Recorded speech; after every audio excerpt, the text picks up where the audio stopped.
Ito naman po mga bossing ko, ang isa sa mga pinakamadali at napaka-epektibong pamamaraan para masigit tayo na maka-attract ng swerte lalo na sa pera.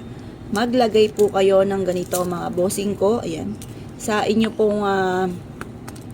pong bag mga bossing ko ng pouch ng asin or kaya sa plastic mga bossing.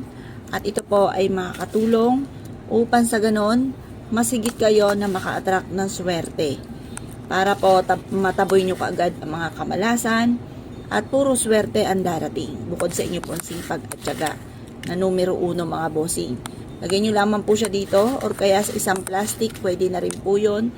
Tapos dalhin nyo po ito kahit saan kayo magtungo. Makaka-attract po ito ng swerte mga bossing. Para kahit anong gawin po ninyo mga bossing ko ay laging aayon sa inyo ang tadhana dahil meron ka mga ganito mga pampaswerte. Mainam na meron tayo mga